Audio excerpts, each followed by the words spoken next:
Hoy,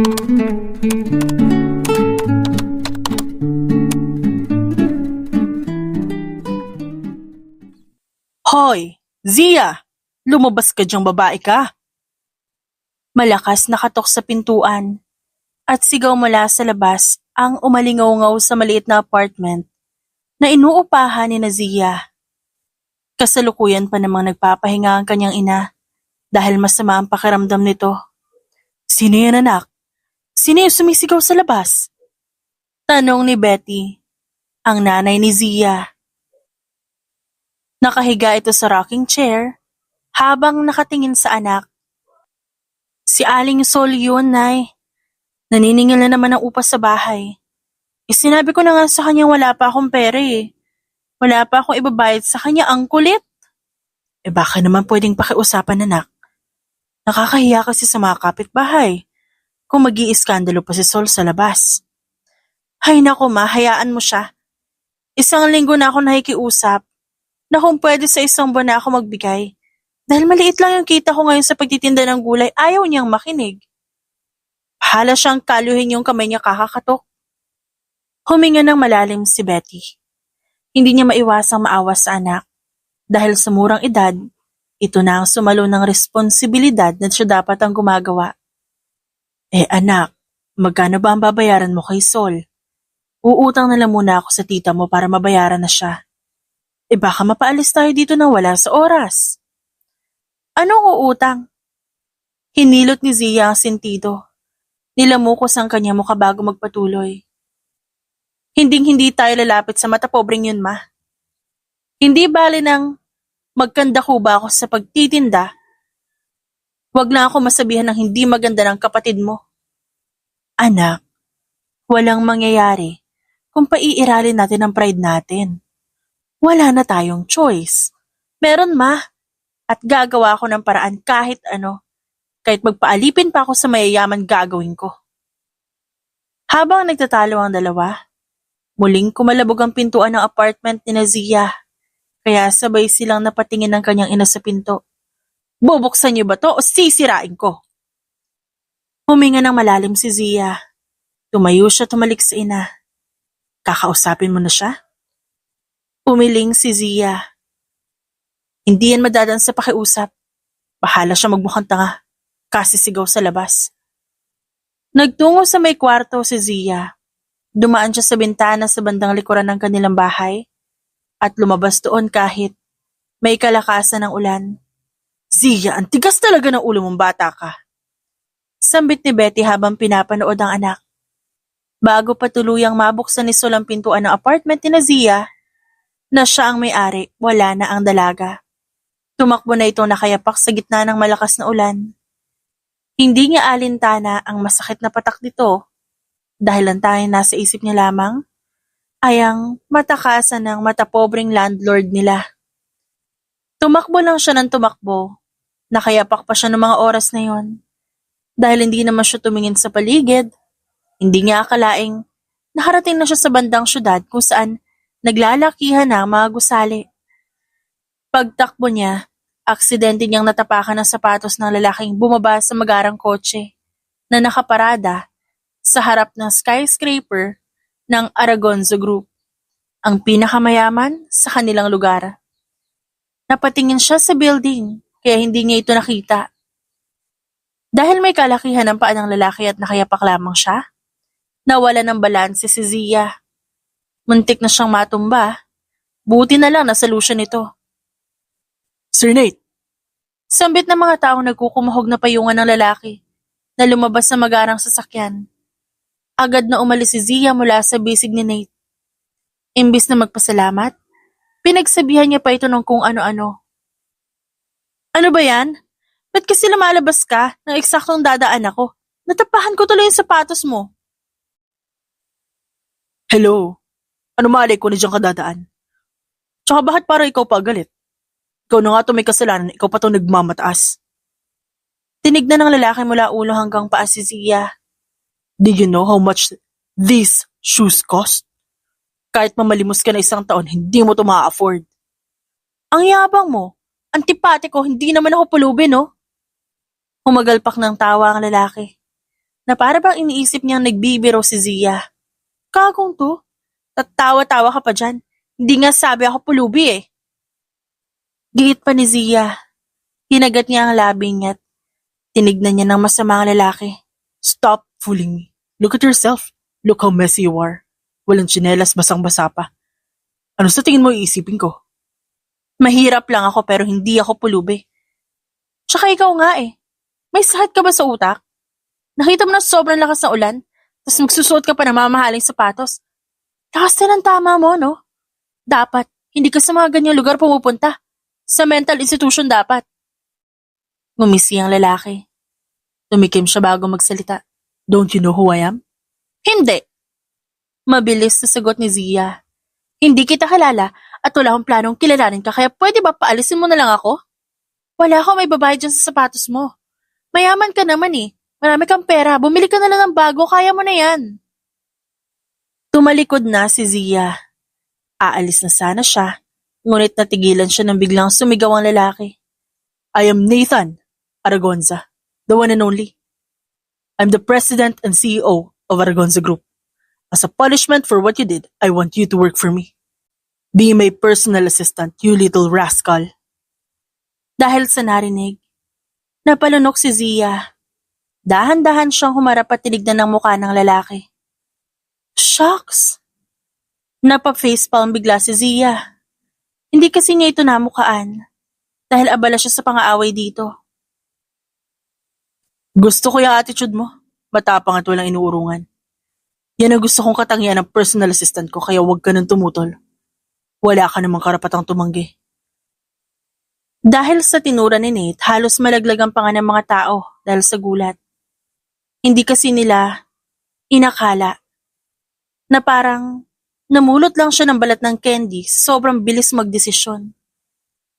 Dahil mukhang basang sisiw si Zia nung sandaling yun, pinatawagan pa ni Nate ang sekretarya niya para lamang utusan na damitan ng maayos si Zia. May sarili silang shopping mall, kaya naman pinahintulutan niya rin ito na mamili ng kahit anong gusto niya bilang reward. Hindi pa rin makapaniwala si Zia sa mga pangyayari. Kanina lang tinatakasan niya ang landlady nila. Ngayon nakaupo na siya sa isang leather seat ng luxury car habang nilalamig si aircon. Pinapatuyuan ng towel ng isang attendant na parang artista lang. Miss, pwede bang pakikurot ako? Hindi ko kasi alam kung totoo to eh. Parang nananaginip kasi ako eh. Baka mamaya-maya gigisingin na ako ng nanay ko at uutusan ako magtinda ng kangkong. Napangisi ang sekretarya ni Nate dahil sa tinura ni Zia. Kahit ilang minuto na ang nakalipas, natatawa pa rin ito. Miss Lopez, ganun po talaga si Sir Nate. Biglaan ko magdesisyon. If he says you're his personal assistant, then you are. Grabe. Ano alam ko sa pagiging personal assistant? Samantalang pagtitinda lang ng gulay ang alam ko. Mahina ang sambit ni Zia habang nakatanaw sa malayo. Nang matiyo si Zia, hinayaan na siyang pumasok sa loob ng property ni Nate. Pagpasok nila sa Aragonza Tower, agad siyang dinala ng sekretarya nito sa private shopping wing ng building. Oo, may sariling department store sa loob. At sa kauna-unahang pagkakataon, naglakad si Zia sa loob ng butik na hindi takot na madumihan niya ang display. Nang makalabas sila sa elevator, agad na inasikaso ng sekretary ni Nate si Zia. Miss Lopez, anong size mo? Sir Nate said to give you whatever you want. Talaga, kahit ano? Nakangiting tumango ang sekretarya ni Nate. Basta wag abusado ha? Nakakahiya kay Sir Nate. Nakangiting tumango si Zia bago magsimulang mamili ng mga damit para sa sarili niya. Sa loob ng 2 oras, si Zia ay ginawang human mannequin ng sekretarya ni Nate. Pinasukat siya ng dress, blazers, heels, pati hairstyle inayos din. At nang lumabas siya sa dressing room, well, mukhang may tsura ka rin naman pala kapag nabihisan. Sambit ni Nate habang malagkit ang tingin kay Zia. Kung di lang kita boss ngayon, sinabunutan na kita. Matari na sambit nito. Kapag sa'yo nang galing, di ko alam kung compliment ba yun o judgment eh. Tumawa ang lalaki sa sinabi niya ni Zia. See? I like that fire. You'll need that, lalo na sa board meeting bukas. Mabilis na nagbago ang ekspresyon ng mukha ni Zia sa sinabi ni Nate. Nagkamot siya ng batok bago magtanong. Wait, ano? Board meeting? Hindi ba pwedeng assistant level muna? Tipong magtitimpla ng kape, ganun? You will be assisting me there. Just take notes. Make sure you don't embarrass me. At doon nagsimula ang bagong yugto ng buhay ni Zia. Mula sa pagiging tindera sa palengke, mabilis nagbago ang buhay niya. Bigla siyang naging bahagi na isa sa pinakamakapangyarihang kumpanya sa bansa. At bilang paunang bayad, binigyan siya ng 5,000 ni Nate. At binayad niya yun kay Sol, lahat, para pansamantala itong manahimik. Matapos magbayad kay Aling Sol, dumiretso na si Zia sa palengke para bilhan ng paboritong lugaw ang kanyang ina. Kahit pagod, kakaikot at bitbit ang ilang paper bags mula sa Aragonza Tower, nakakahinga na siya ng maluwag kumpara kanina. Ngayon lang siya nakahinga ng maluwag. Pag uwi niya, sinalubong na siya ng tanong ng kanyang ina. Anak, saan ka pa nanggaling? Tsaka bakit ang dami mong dala? Saan galing ang mga yan? Salubong ni Betty sa kanya, habang pilit na tumatayo mula sa rocking chair. Dahan-dahan lang, Nay. Baka mabinat ka. Binilan nga pala kita ng paborito mong lugaw, yung nabibili sa palengke. Kumain ka na muna bago ka magpahinga. At saan mo nga nakuha yung mga yan? Tukoy nito sa mga paper bags. Galing po ito sa boss ko. Boss? Kilala ko ang may-ari ng mga gulay na binibenta mo. Hindi kanya bibigyan ng ganyan. Zia Lopez, saan mo kinuha yung mga yan? Kilala niyo po ba si Nate Aragonza? Yung may-ari ng malaking building doon sa may bayan. Inagawa po kasi ako sa kanya. Naapakan ko yung sapatos niya. Mahal daw po yun. Binigyan niya ako akong trabaho. Siguro para doon niya ibawas yung atraso ko. Binigyan ka na nga ng trabaho? Tapos binigyan ka pa ng ganyan? Zia, ha? Bali-balita na babaero yung si Mr. Aragonza. Baka binibenta mo na yung sarili mo doon. Nay naman, matinong babae ako.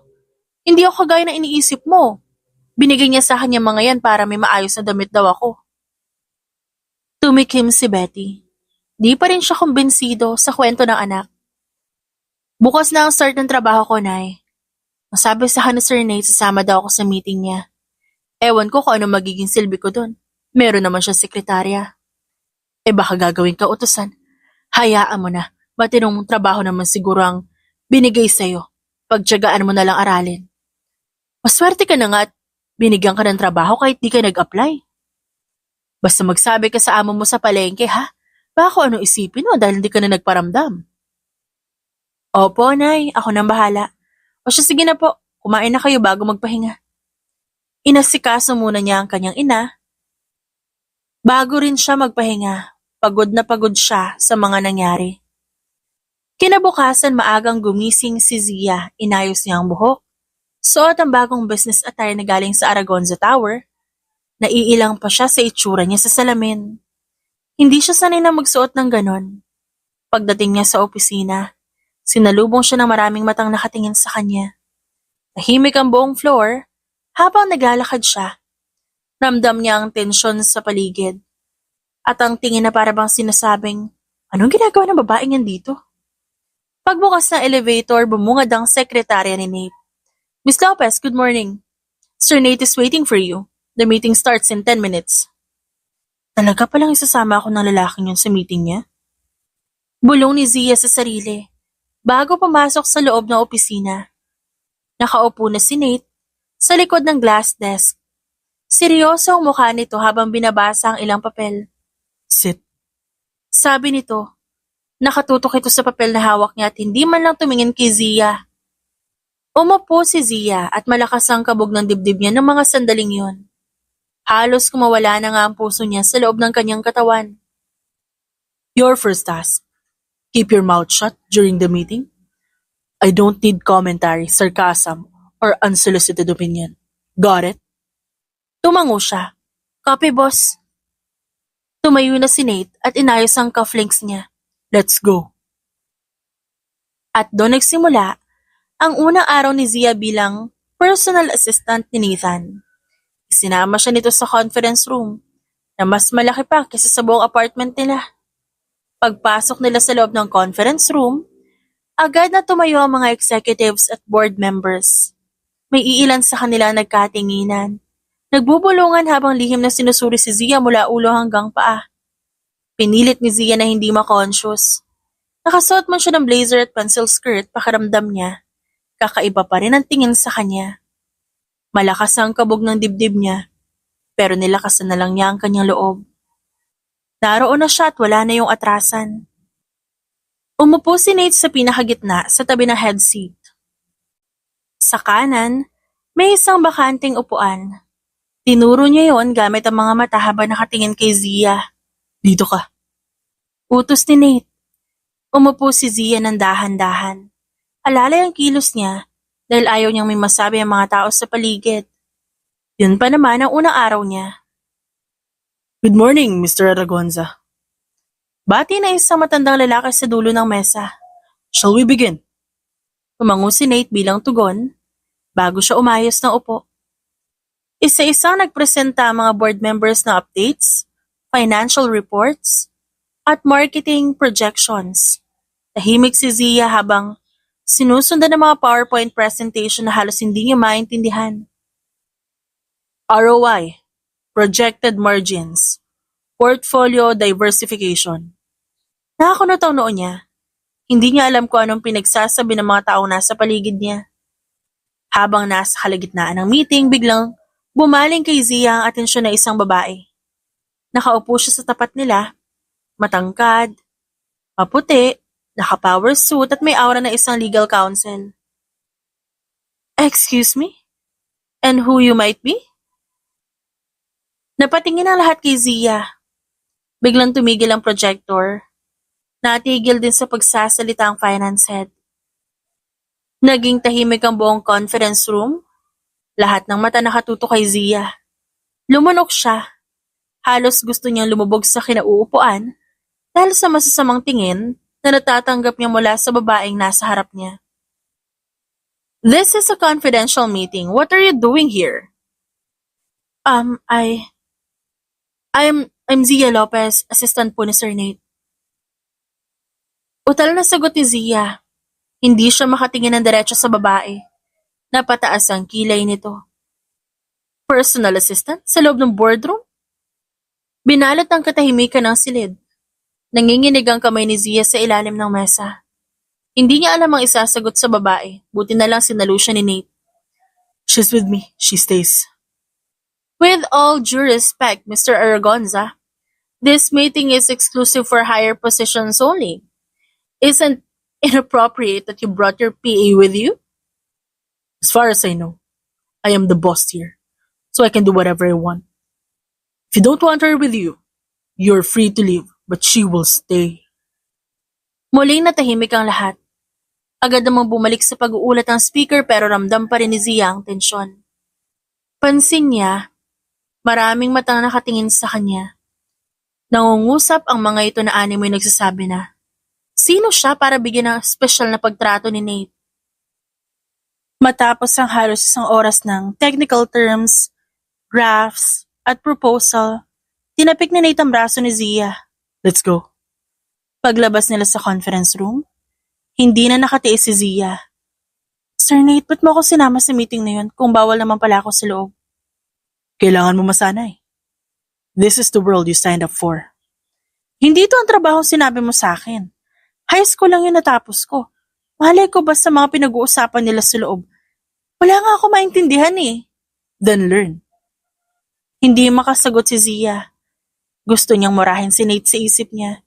Pero alam niyang may punto naman ito. Habang papalabas sila sa executive floor, nilapitan sila ng sekretarya ni Nate. Humahangos pa ito nang lumapit sa kanila. Sir Nate, tumatawag yung lolo niyo. He's asking if you'll attend the charity gala tomorrow night. And he said, you better bring a date. What? Gulat na sad ni Nate sa kanyang sekretarya. Talagang desperado na yung lolo mo eh. Na makilala kung sino man yung dinidate mo. Umira pa si Nate. I have no time for relationships. I'm still praying. So tell him na hindi ako pupunta. Pero Sir Nate, may condition yung lolo nyo. Kapag di daw po kayo pumunta, ibibenta niya raw po yung kumpanya sa mga kaibigan niyang dayuhan. Sir, baka ma-disinherit po kayo pag nangyari yun. Lagi talaga sinusubukan na matandang yun ang pasensya ko. Nagbuntong hininga si Nate. Tumikim siya bago magpatuloy. Gusto niya magdala ako ng date? Fine. I will give him what he wants. Napatigil si Nate. Lumingon siya kay Zia. Pinagmasdan niya ito mula ulo hanggang paa na parang may naisip na namang kalokohan. Cancel all my options for tomorrow night. Sir, I already have a date. Tell him that we're coming tomorrow night. Itinutok ni Nate ang tingin niya kay Zia. Bigla naman itong nahalata ang pagpapahiwatig ng amo niya. Sandali, ba't ka ganyan makatingin? Huwag mo sabihin. Yes, you'll come with me as my girlfriend. Napaubo si Zia sa tinura ni Nate. Napakamot siya sa kanyang sentido bago magsalita. Excuse me? Girlfriend? Ba't ako? Sir Nate, ano ba talagang trabaho ang binigay mo? Parang hindi pagiging assistant ang role ko dito ah. I know you can do it. Just go with the flow. Kapag walang trouble na nangyari, babayaran pa kita. Ramdam na ramdam ni Zia na sinisilaw siya ng pera ni Nate. Pero ano magagawa niya? Yun talaga ang dahilan kung ba't siya pumayag magtrabaho kay Nate. Gusto niya magkapera. Gusto niyang matustusan ang pangangailangan nilang mag-ina. Kinabukasan, eksaktong 7:00 ng gabi, nasa harap na si Zia ng full-length mirror, habang hawak ang isang pares ng mamahaling stilettos. Nasa isang luxury suite siya sa taas ng Aragonza Tower. Pinamake-upan, pinaayusan, at sinuotan ng custom-made na gown. Kulay royal blue ang suot niya. Backless at may slit hanggang hita. Kaya tiyak na litaw ang ganda niya kapag nagtungo na sila sa gala. Grabe, may igaganda pa pala ako. Halos hindi siya makapaniwala sa itsura niya, habang tinitignan ng refleksyon niya sa salamin. Ang ganda oh! Sino ka dyan? Aniya habang inaayos ang laylayan ng kanyang gown. Pakiramdam ko, ibang tao ako dahil sa itsura ko ngayon. Diyos ko, Mama Mary, sana naman hindi ako mapahiya mamaya. Mukhang grande pa naman yung pupuntahan namin. Wala pa naman ako alam sa mga pasosyal na ganyan. Lord, please guide me. Maya-maya pa bumukas ang pinto at pumasok si Nate. Nakablock itong tuxedo, maayos ang buhok at amoy signature cologne. You're late. Bungad ni Nate habang sinisipat siya mula ulo hanggang paa. Natigilan ito. Ilang segundo ring hindi kumibo. O anong problema mo? May dumi ba sa mukha ko? Nothing. You just look decent enough. Dapat ko bang tanggapin yan bilang compliment o sadyang malakas na ang amats mo kaya nagsasabi ka na naman ng ganyan? Save the drama. Let's go. Pagbaba nila sa venue, sinulubong sila ng red carpet. Nakaabang ang mga kamera, reporters at elite guests. Ang buong ballroom ng 5-star hotel na puno ng pinakamayayaman, mga business tycoons, celebrities at media. Humawak si Nate sa bewang ni Zia at napasinghap siya. Anong ginagawa mo? Bulong niya dito. Just act normal, you bitch. Baka mahalata pa ni Lolo na binayaran lang kita. Manahimik ka na lang dyan. Mahina pero mariing bulong ni Nate habang umingiti sa mga bisita. Habang naglalakad sila. Halos mapigtas ang panga ni Zia kakasmile. Kanina pa malakas ang kabog ng dibdib niya.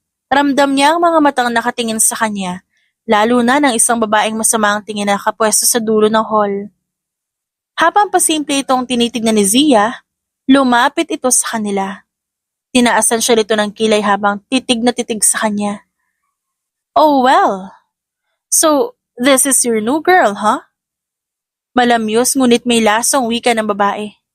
Cassandra. Pagtawag ni Nate, seryoso ang mukha niya habang nakatingin dito. Kamusta Nathan? It's been a while. Di mo naman sinabi na may bago ka na pala. She looks smart. Sulyap nito kay Zia mula ulo hanggang paa. Gumiti si Zia. Ngiting may halong pikon at peke. Hi, I'm Zia. Nice to meet you. You're pretty. Napasinghap si Cassandra. I'm sure Nate already told you everything about me. Panunokso ni Cassandra. Actually, wala naman siya naikwento sa akin tungkol sa'yo. Bakit? Sino ka ba sa buhay niya? Ganon ka ba kahalaga para ibida ka sa akin? Sa tono ng pananalita ni Zia, ramdam ni Nate na handa siyang patulan ni Cassandra. Kaya naman pasimpleng napangisi si Nate. Hindi talaga siya nagkamali sa babaeng isinama. Dahil alam niyang makikita niyang muli ang kanyang ex-girlfriend. Zia, stop. Hinawakan ni Nate ang braso ni Zia.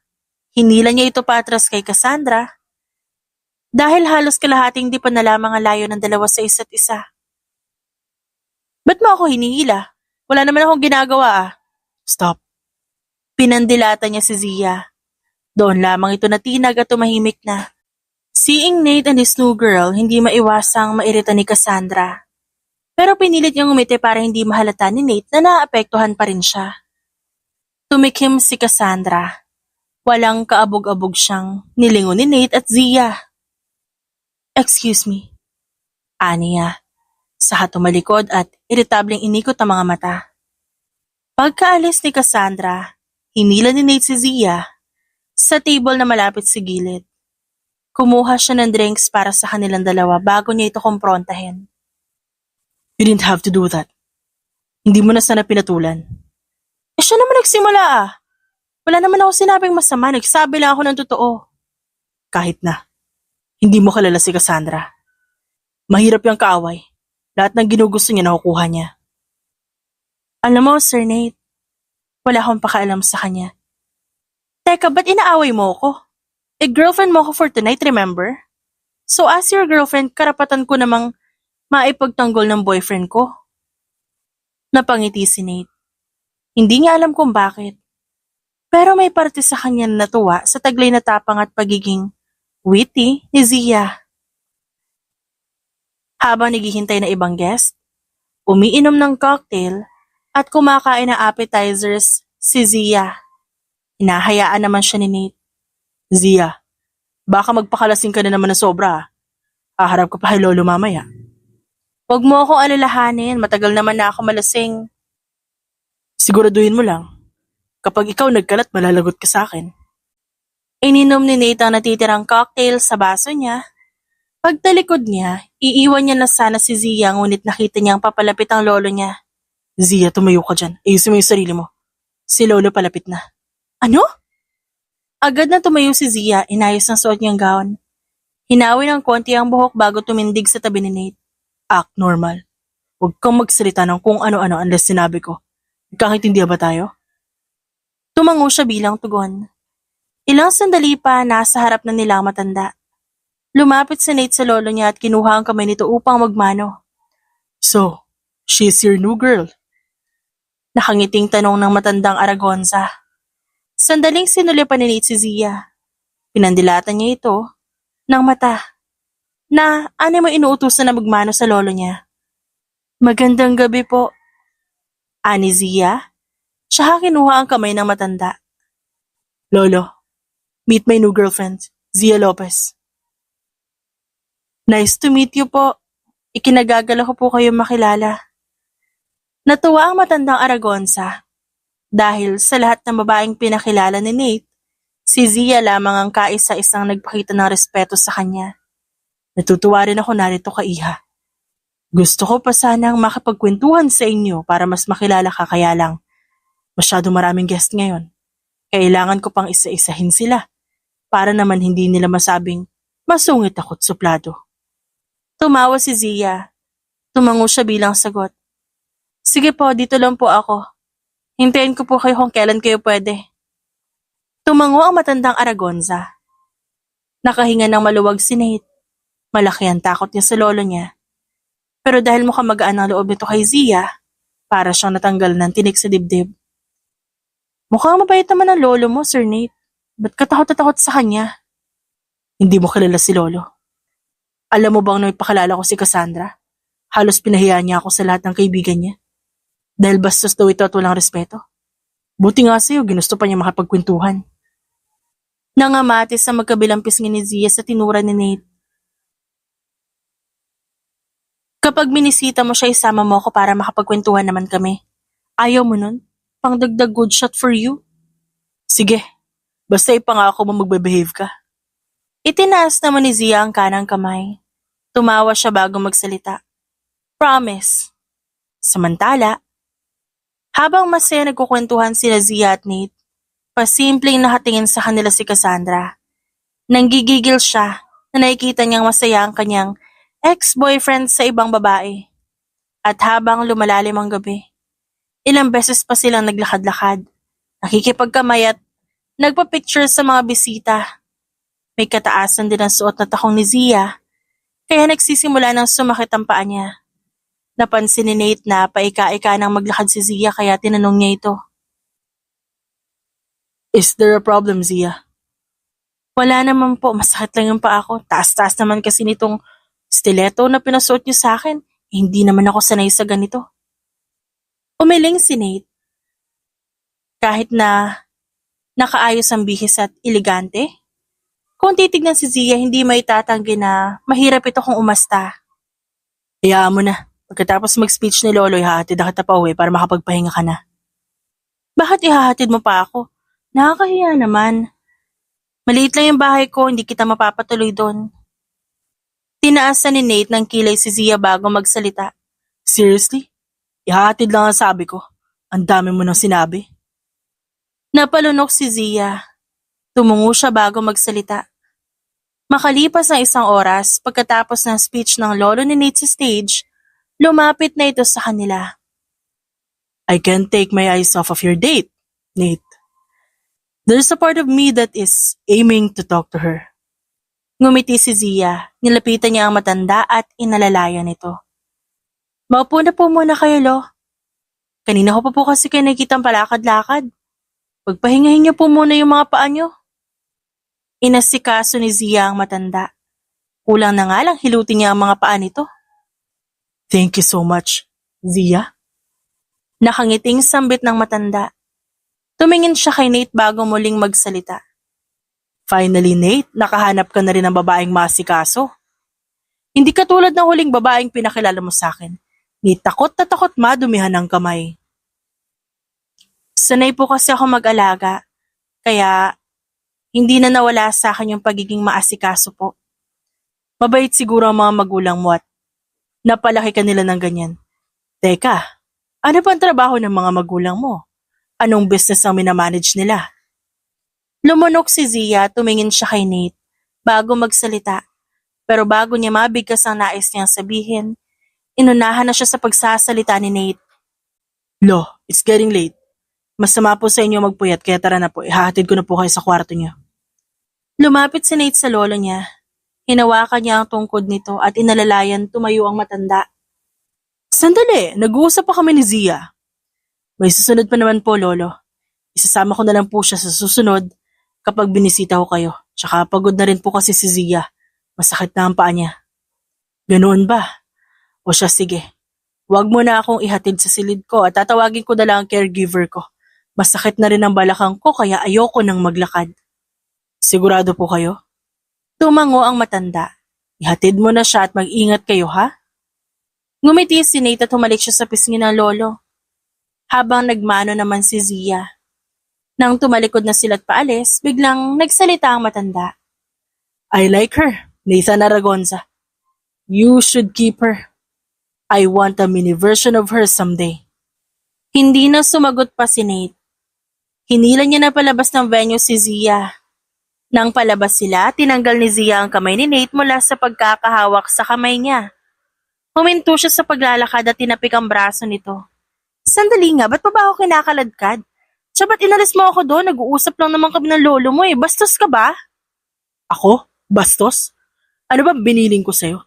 Di ba't sinabihan kita na huwag kang magsasalita ng kung ano-ano? Pinuri ka lang ng konti, nakalimutan mo na lahat ng sinabi ko. Di mo man lang ba nahalata na hinuhuli ka lang ni lolo? Irritableng inikot ni Zia ang mga mata. Bakit ba? Sarado ba ang utak mo? Kanina mo pa sinisiraan ng lolo mo sa akin ah. Samantala mukha naman siyang mabait. Mas maayos pa nga siyang kausap kesa sa'yo. Walang patutunguhan tong usapan na to. Bago pa tuloy ang uminit ang ulo ko, hahatid na kita. Hindi na umimik pa si Zia. Sumunod na lamang siya kay Nate habang naglalakad ito patungo sa kotse nito. Kinabukasan maagang nagising si Zia dahil sa sigaw ng nanay niya mula sa kusina. Zia, anak, may tumatawag sa phone mo, kanina pa to ring ng ring. Napabalikwa siya sa higaan. Pasado 7:00 na ng umaga at sobrang antok pa siya. Hinahanap niya ang cellphone sa gilid ng kama. Agad niyang sinagot nang makitang si Jane, ang sekretarya ni Nate ang tumatawag. Hello po, Miss Jane. Miss Lopez, good morning. Pasensya na kung napatawag ako ng maaga. Wala pa kasi si Sir Nate sa opisina. Hindi rin siya sumasagot sa tawag. May idea po ba kayo kung bakit? Napakunot ang noo ni Zia. Hindi ko alam, wala ko idea. Hindi ba't magkasama kayo kagabi? Wala ba siyang nabanggit? Wala naman. Miss Lopez, pwede ba makisuyo? Baka pwedeng paha-check na lang siya sa kondo. Magkalapit lang naman kayo, di ba? Napabuntong hininga si Zia. Sige po, pupuntahan ko siya. Pagkababa ng tawag, agad siyang nagpalit ng damit. Naghanda ng maliit na bag at sumakay ng jeep papunta sa Aragonza Tower. Hindi na siya nakapag-agahan kahit na pinaghanda siya ng kanyang ina. Pagdating niya sa taas ng penthouse floor gamit ang access card na iniabot sa kanya ni Nate noong unang araw niya bilang personal nitong alalay, binuksan niya ang pinto. Agad siyang sinalubong na isang matinding amoy. Oh my God! Agad niyang tinakpan ang ilong niya. Ang baho naman! Pagpasok niya halos mapatili siya sa itsura ng unit. Kalat-kalat ang coat, may nakabukas na bote ng brandy sa lamesa, at sa gitna ng leather couch nakahandusay si Nate. Nakalundo ang ulo sa sandalan. Nakanganga at may mantsa pa ng suka sa collar ng polo niya. Sir Nate! Aniya. Marahan siyang humakbang habang kinakabahan. Nilapitan niya ito at tinapik sa balikat. Sir, gising po! Ilang beses nang inalog ni Zia si Nate, pero hindi pa rin to nagigising. Buhay pa ba to? Pilit niyang inangat ang isang bahagi ng polo ni Nate, at halos mapasigaw siya sa lagkit ng telang na hawakan niya. Ew! Ang lagkit at ang baho pa. Kaloka naman to lalaking to.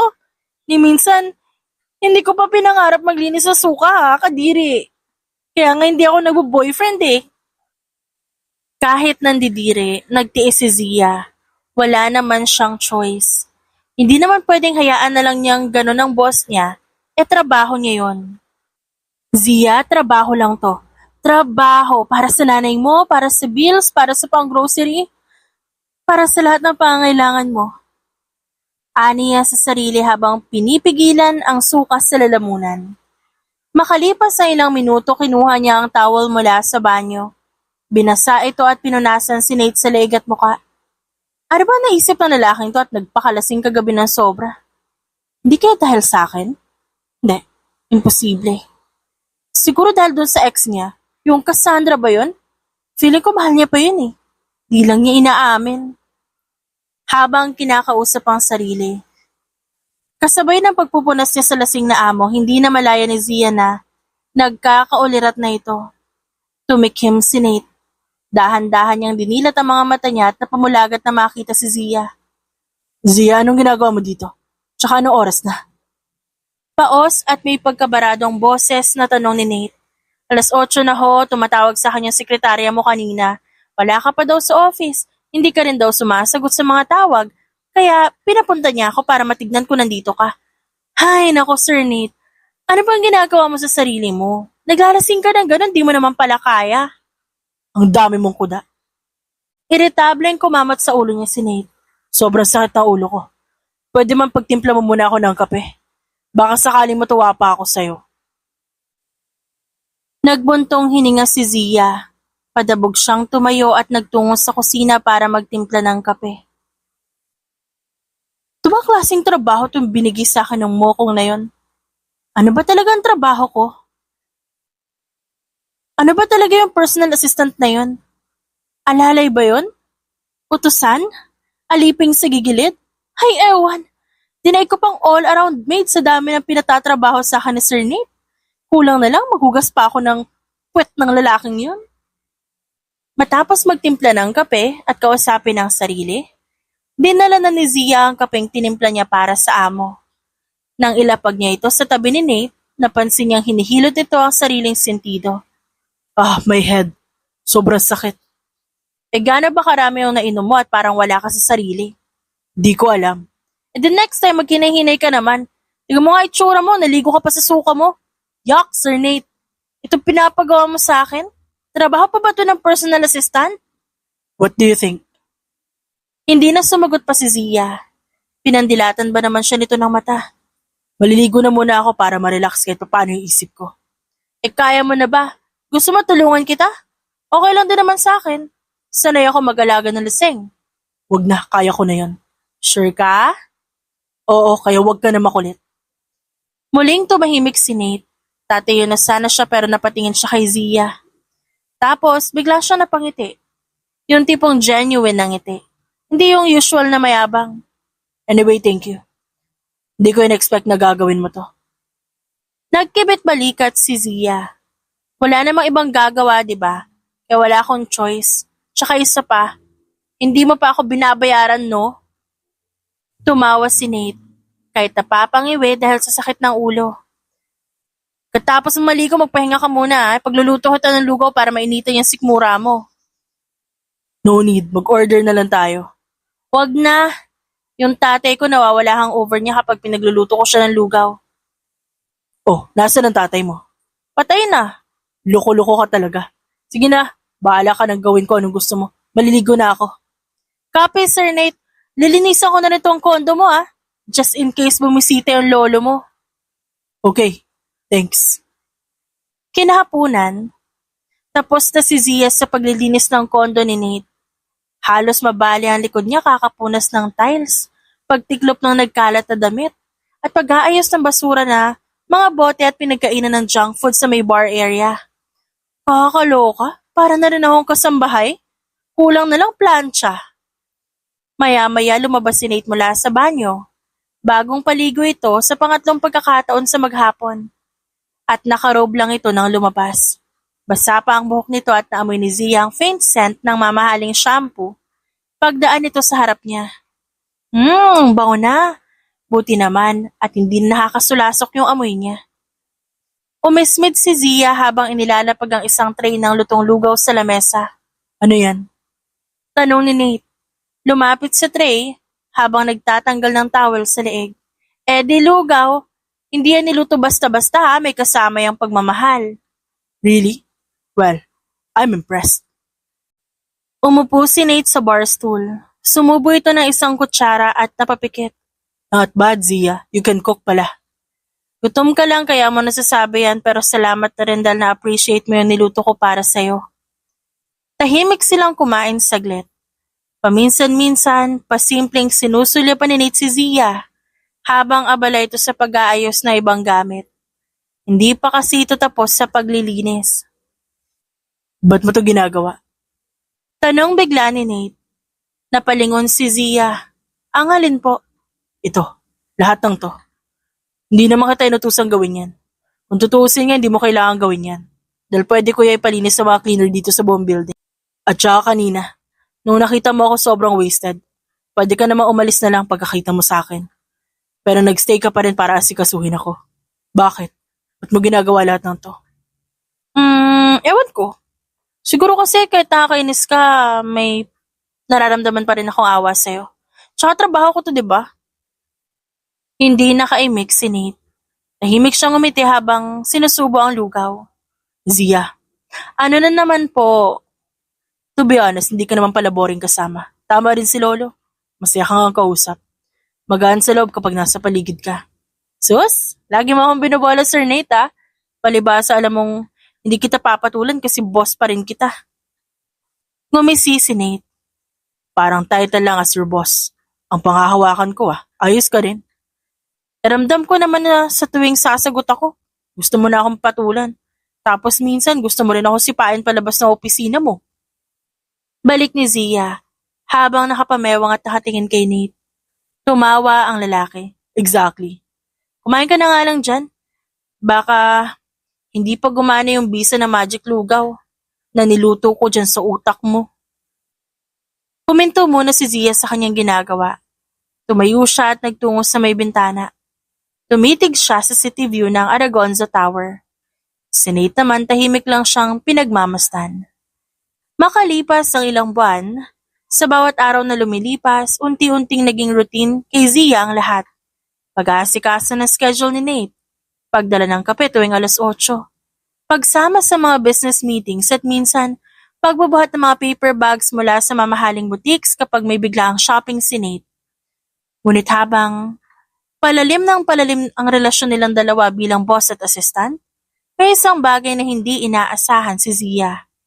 Ang makitang totoo pala ang chismis na nabalitaan niya. Babaero nga si Nathan Aragonza. Nagsimula ang hinala niya nang madalas siyang utusang bumili ng bouquet at chocolates kahit sa hating gabi. Noong una, iniisip niyang baka surprise lang yun para sa lolo ni Nate o para sa kliyente. Pero nang masundan nito ng mga linggo na puro sexy lingerie at dinner reservation sa mga mamahaling restaurant ang pinapabook sa kanya, doon niya na napagtanto ang totoo. Hanggang isang araw, pagpasok ni Zia sa opisina, sumalubong agad sa kanya ang dalawang receptionist na tila hindi makatingin ng diretso sa kanya. "Good morning, Miss Lopez." Bati ng isa pero halata sa tono ang pag-aalinlangan. Hindi niya nalang pinansin yun at tumiretso sa elevator. Paglabas niya sa executive floor, agad niyang napansin na isang babae na lumabas mula sa opisina ni Nate. Naka-mini-dress, disheveled ang buhok, may hiki pa sa leeg. Nanlaki ang mga mata ni Zia. Napapailing siya habang hindi mawala sa isip ang nakita. Oh my God! Hindi ko na talaga kaya yung nakikita ko. Pagpasok niya sa opisina ni Nate, nadat na niyang inaayos ito ang cufflinks habang may kapirasong lipstick pa sa kwelo ng puting polo nito. "Good morning, Zia. Get me coffee." Bati ni Nate na parang walang nangyari. "Palagi ka nagpapatimpla ng kape. Hindi ka ba kinakabahan sa mga pinaggagawa mo? Tingnan mo yung sarili mo. Hindi ka pa nga nakakapagpalit ng damit. May lipstick ka pa sa leeg mo." Napakunot ang noon ni Nate. "Really? Where?" "Doon sa bandang. Never mind. Hindi mo ako yaya. Kung gusto mo, tignan mo na lang sa salamin." Walang ano-ano, bigla niyang inihagis sa mesa ang planner na dala-dala niya. "What's wrong with you? Di ka ba nagagahan kaya ganyan kainit ang ulo mo? Di ka ba makahalata? Hindi ka ba nahihiya sa sarili mo? Tanda ka na, pero wala ka pang pinagkatandaan. Ano na naisipin na ibang tao sa'yo? Lalo mo lang pinatutunayan sa lahat na hindi ka pa nakaka-move on sa ex-girlfriend mo." "Wala ka lang sa mood kaya mo nasasabi lahat ng yan. Tsaka teka, dati naman hinahayaan mo ako ah. Ba't ngayon nagagalit ka na? Nagsiselos ka ba?" Biro ni Nate habang inaabot ang tissue. "Bakit naman ako magsiselos? Baliw lang ang magsiselos ng ganyan. Tsaka ano mo ba ako? Assistant mo lang naman, di ba? Alam mo, pag nalaman ng lolo mo ang lahat ng ginagawa mo, good luck na lang sa'yo. Good luck na lang din sa'yo kapag one day, makatagpo ka ng babaeng may sakit at mahawa ka." Kumamot si Nate sa bandang kilay. Hindi niya malaman kung ano ba dapat niyang maramdaman dahil sa sinabi ni Zia. Bago pa siya makapagsalita, muling nagsalita ang babae. "Di ko maintindihan kung ba't ganyan kayo mga lalaki. Di kayo makontento sa isa? Pare-parehas lang naman may itsura yung mga..." Hindi niya na natuloy ang balak niyang sabihin. "Well, wala akong masabi. Opinyon mo yan." Ani Nate, "Hindi ka ba natatakot karmahin?" "Ba't ako matatakot? Choice nila sumama sa akin. Hindi ko rin naman sila pinilit. Ginusto nila ako samahan." "Gusto nila? Nate, ginagamit mo sila. Tapos pagtapos na, parang tissue lang itatapon. Parang wala lang. Para ka lang nagpapalit ng damit." Sa sobrang inis ni Zia, hindi niya namalaya na natawag niya na pala ang kanyang amo sa first name nito. Nanahimik si Nate, umupo ito sa swivel chair habang pinagmamasdan si Zia. "Why do you care?" "Excuse me? Ba't para affected ka? You're my assistant. Hindi mo naman trabaho ang pakialaman ng personal life ko." "Exactly. Assistant ako. Hindi ako tagalinis ng ebidensya ng kalandian mo. Nakakahiya kay Miss Jane. Sa mga receptionist sa buong kumpanya. At ang mas masakit kapag nalaman ng lolo mo yung totoo. Tiyak masasaktan yun kapag nalaman niya yung pinaggagawa mo." Tumayo si Zia at kinuha ang bag niya. Alam mo, Sir Nate, bilang babae, hindi ko na kinakaya yung mga ginagawa mo. Wala ka bang konsensya man lang? Kung namimiss mo si Cassandra, kaya hinahanap mo yung presence niya sa iba, edi bumalik ka na lang sa kanya. Huwag mo nang torturing niya ang sarili mo. Nandadamay ka pa ng ibang tao. Tumalikod si Zia, palabas na ng opisina ng boss niya. Ngunit bigla itong natigilan na magsalita si Nate. Zia, please don't make a scene. Di ako nag-iiskandalo. Aalis na muna ako. Dahil baka hindi ko mapigilan ng sarili ko kung ano pa magawa ko. At tuluyan na nga lumabas si Zia sa opisina ni Nate. Hindi niya alintana ang mga matang nakatingin sa kanya habang naglalakad sa executive floor. Pagbalik niya sa apartment, tahimik lang siya umupo sa sahig sa sala. Binuksan niya ang lumang cellphone niya at tinignan kung saan naroon pa rin ang unang mensahe mula sa sekretarya ni Nate. Nang mapansin siya ng ina na tila problemado siya, nilapitan siya nito. Tinanong siya ngunit pinili niya ilihim ang kanyang nararamdaman. Makalipas ang isang linggo, maagang dumating si Nate sa opisina. Suot ang paborito niyang navy blue na suit, pero wala ang dating sigla sa mukha niya. Tahimik siyang nakaupo sa swivel chair, habang nakatingin sa kawalan. Simula na magpaalam si Zia noong nakaraang linggo na hindi mo napapasok dahil uuwi sila ng probinsya para may kulang sa opisina.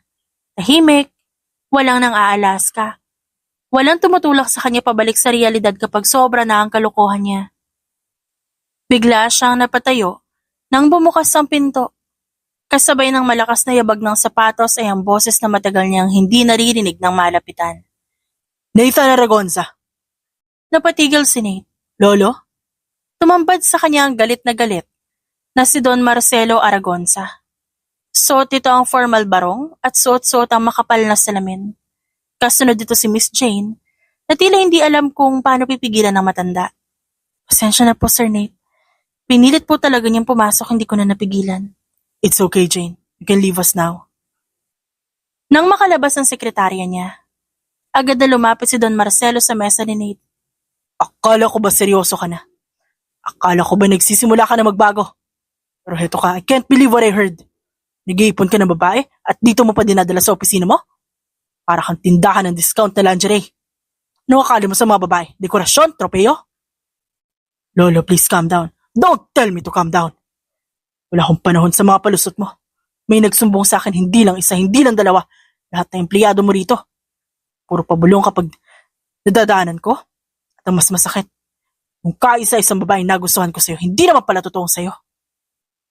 Hindi na nakaimik si Nate. Hindi siya makatingin ng diretso sa kanyang lolo.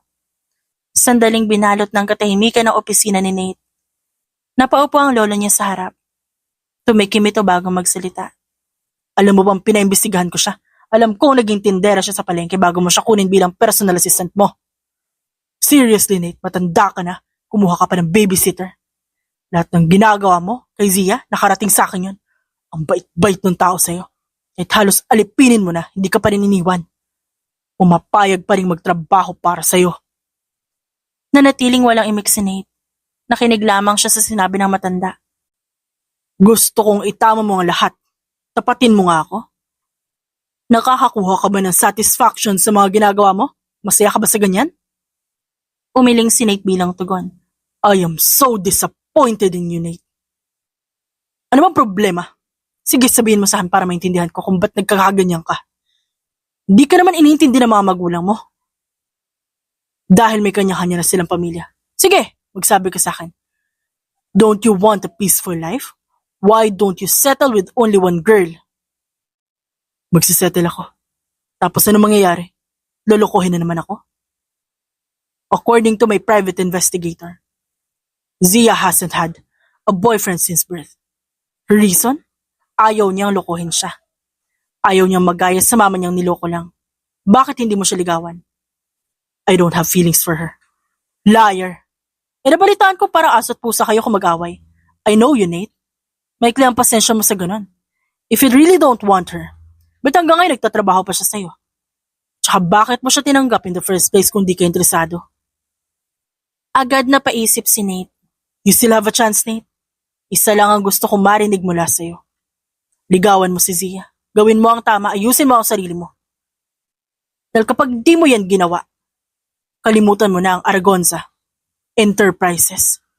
Ibibigay ko ito sa pinsan mo si Marco at ikaw mabubuhay ka sa buhay na gusto mo. Nagpanting ang tenga ni Nate. Lolo, hindi mo pwedeng gawin yon. Oh, watch me. Pagkatapos ay tumalikod na si Don Marcelo. Ngunit bago ito tuluyang lumabas, lumingon pa siya. One chance lang, Nathan. Gusto kong makita si Zia ulit sa buhay mo.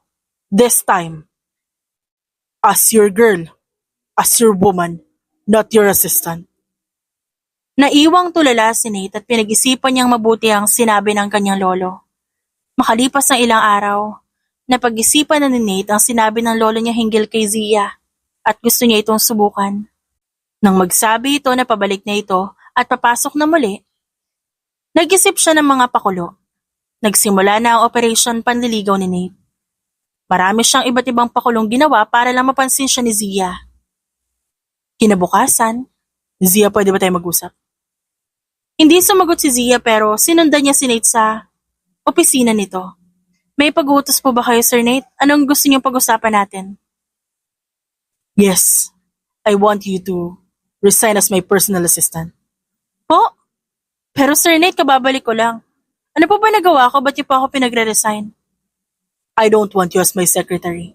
I want you as my girlfriend. Just say yes. And I'll give you the whole damn world. Halos mahulog ang panga ni Zia. Napanganga siya sa gulat. Hindi niya alam kung anong sasabihin niya kaya hindi siya makapagsalita. Alam ko na madalas may hindi tayo pagkakaunawaan. Nagtatalo din tayo sa mga bagay na hindi natin mapagkasunduan. Zia, I don't want you to play the role of my fake girlfriend anymore. Let's make that relationship illusion real. Sir, hindi ko po alam ang sasabihin ko. Hindi mo agad kailangan magdesisyon. Kung hindi ka pa handa naman ako maghintay hanggang maging ready ka. Basta sabihan mo lang ako, handa ako maghintay kahit gaano pa katagal. Nagbuntong hininga si Zia. Nakatitig lang siya sa bouquet na nasa ibabaw ng lamesa ni Nate. Anyway, flowers free. Sabi kasi ng mama mo gusto mo daw ng tulips kaya yan ang binili ko. Kinausap mo si mama? Nagpaalam na rin ako sa kanya kung pwede kitang ligawan at pumayag siya. So hanggang kailan mo ako liligawan? Baka naman pinagtitripan mo lang ako. Sinasabi ko sa'yo wala akong panahon sa kalokohan mo ah. Sinasayang mo lang oras ko. At wag mo ako isali sa listahan ng mga babaeng niloko mo at pinaglaruan. Alam ko naman na yun ang tingin mo sa akin. Dahil sa ganun mo ako nakilala. Pero sa maniwala ka't sa hindi. Matapos ipaintindi sa akin ni Lolo mga bagay-bagay tungkol sa'yo. So nararamdaman ko at sa atin. Hindi ko sigurado pero may parte sa akin na gusto ko i-pursue. Kaya sana bigyan mo ako ng chance. Hayaan mo ako mahalin kita sa paraang alam ko.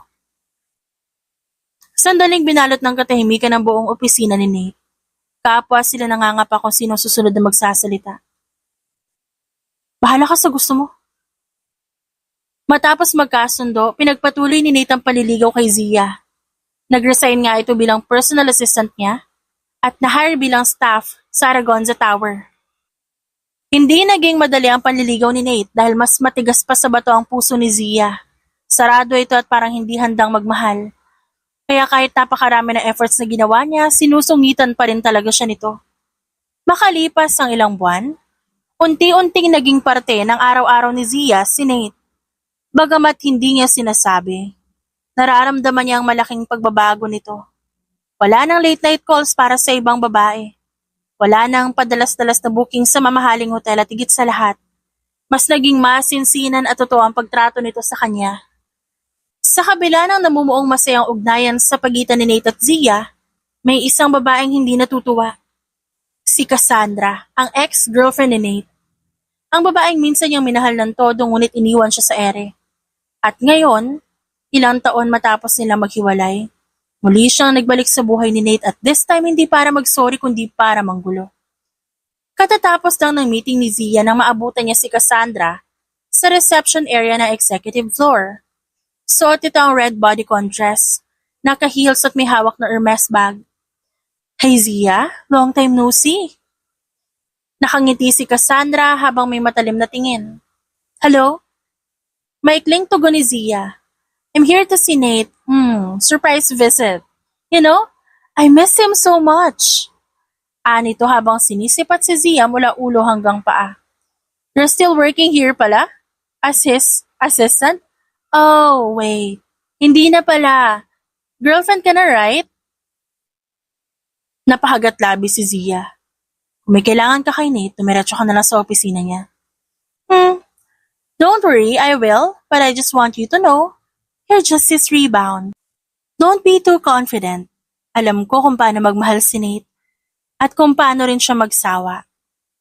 Tahimik lang si Zia habang pinagmamasa ng paglalakad ni Cassandra papasok sa opisina ni Nate at hindi man lang kumatok.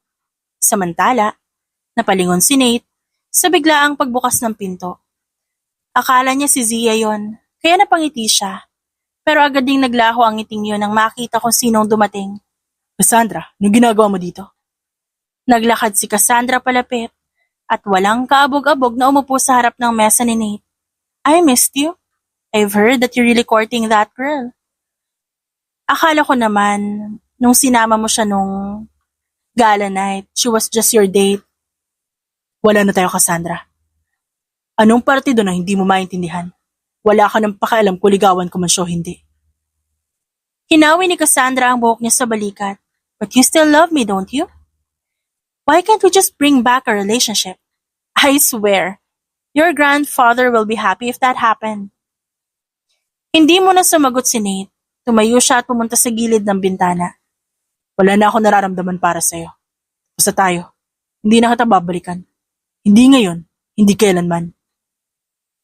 Tumayo rin si Cassandra, galit ang mga mata niya. Lumapit siya kay Nate pero lumayo ito sa kanya. Seriously? What a downgrade! Ganyan ka ba talaga, Nate? Sa lahat ng pwedeng ipalit sa akin, bakit yung yaya mo pa yung pinili mo? Shut your mouth, Cassandra. Wala kang karapatang pagsalita ng ganyan si Zia, hindi mo siya kilala. Oh, please! A girl like her doesn't belong in a world like yours. Wake up, Nathan! Wake up! It's not too late to reveal all these schemes of yours just to bring me back. No, Cassandra. She is exactly what I need. Not you. Napalunok si Cassandra. Nangingilid ng luha niya sa galit pero pinigilan niya ang sarili. You will regret this, Nathan. Babalikan mo rin ako kapag nagsawa ka sa kanya. Then you'll wait forever. Lalong pinag-igihan ni Nathan ang panliligaw kay Zia kaya nang alokin niya ito kung pwede na ba siya nitong maging boyfriend, pumayag na rin ito. Labis na saya ang naramdaman ni Nate nang sagutin siya ni Zia. Halos magtatatalo na nga siya sa tuwa. Hindi mo alam kung paano mo ako napasaya, Zia. I promise you, hindi ka magsisisi sa akin. Sure yan magpakabait ka, kundi lagot ka sa akin. Hindi lang yung mukha mong babangasan ko, kundi buong pagkatao mo. Si Nate na yata ang pinakamasayang lalaki sa mundo.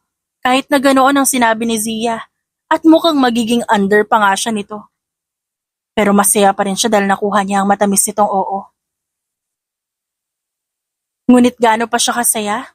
Laging handa si Cassandra na guluhin ang relasyon nila ni Zia dahil hindi niya matanggap na sa makalipas na ilang taon, nagsettle na sa isa si Nate. Si Nathan Aragonza na marahil ang pinakamasayang lalaki sa mundo. Hindi man ito sanay sa salitang seryoso dahil masyado siyang nasaktan sa ginawa ng dating nobya. Magmula naman nang dumating si Zia sa buhay niya, nagbago ang lahat. At ngayon, opisyal na nga silang magkarelasyon. Sa loob ng ilang buwang panliligaw, ng ilang buwang pagtitiis, pagbabagong buhay at pagbabalik loob, at mga abalang punong-puno ng effort. Tuluyan niya nang nakuha ang matamis na oo ng babae na pinaka-naiiba sa lahat. At hindi siya nag-aksaya ng oras. Agad niyang inalok si Zia na tumira sa kondo niya. Isang simpleng alok, walang kasamang pang-aabuso sa kalayaan nito, kundi isang paanyaya. Nasimulan na nila ang buhay magkasama, bagamat wala pa sa papel, tila ba mag-asawa na rin silang dalawa sa paraan ng pag-aalaga sa isa't isa. Ngunit sa bawat masayang kwento palaging may abala. At sa kaso ni Nate at Zia, si Cassandra ang malaking hadlang. Hindi matanggap ng dating nobya ni Nate na, sa huli, may ibang babaeng mas pinili ito at hindi na siya. Kaya't gumawa siya ng paraan. Nagpakalat ng chismis. Nagpadala ng private messages kay Zia para sirain si Nate. At sa sobrang desperado niyang mabawi si Nate, nagpunta pa siya sa kondo nito at doon nagmakaawa.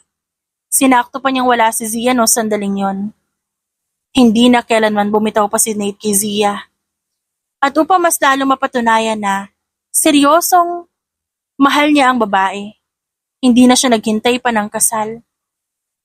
Binigay niya kay Zia ang pinakamalaking simbolo ng pagmamahal, ang kanilang magiging anak. Makalipas ang 2 buwan, mula nang magpasya si Nate na anakan si Zia, nagtagumpay siya. May nabuong ang supling sa sinapupunan ng babae. At nang malaman ito ni Zia, mixed emotion ang naramdaman ng babae. Tahimik ito, hindi alam kung matutuwa o iiyak. Bata pa siya, may mga pangarap pa siya para sa kanyang pamilya at ayaw niyang umasa lang sa kayamanan ng lalaki. Nate, hindi ko alam kung paano to. Ang dami ko pang gustong gawin sa buhay ko. Gusto ko pa sana makapagpatayo ng maliit na negosyo para kay mama. Makapagpatayo ng bahay para sa kanya, tigit sa lahat. Wala pa ako napapatunayan. Ayokong dumepende lang sa'yo, baka isipin nila yaman mo lang yung habol ko.